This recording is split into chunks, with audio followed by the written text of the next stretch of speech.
They're the largest, most influential generation in modern history, the group that invented the corporate ladder, redefined retirement, and, depending on who you ask, either built the world we live in or bankrupted it. We're talking about the baby boomers. But the story of a boomer isn't just about the date they were born, it's about the mindset that was forged in the most unique economic era the world has ever seen. This isn't a critique, it's an analysis. If you want to understand modern work, modern culture, and even your own relationship with money, you have to understand the single psychological factor that molded the boomer generation. And it starts with something they had in abundance that we rarely see today: economic security.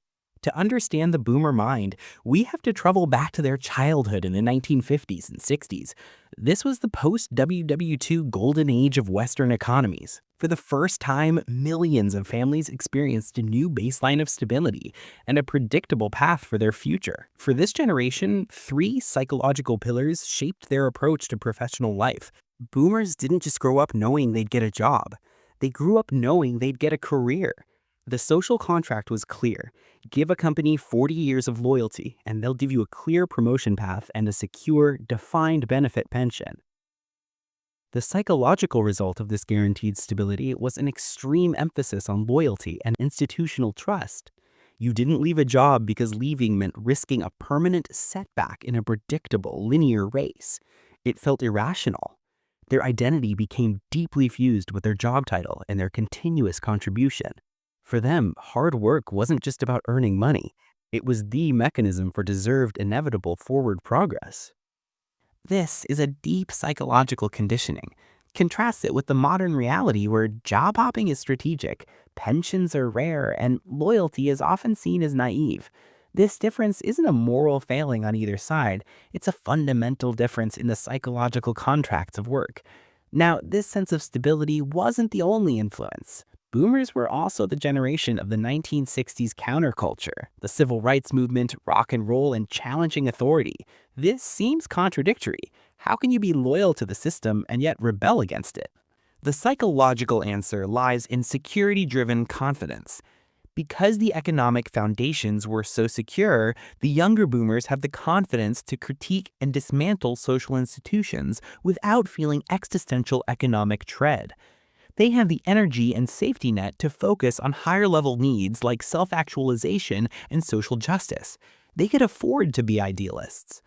This generational confidence resulted in a powerful belief that if something was broken, whether it was an outdated social policy or a restrictive cultural norm, they could fix it.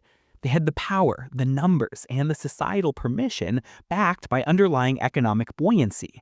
This sense of personal agency to shape the world is a core, defining boomer trait.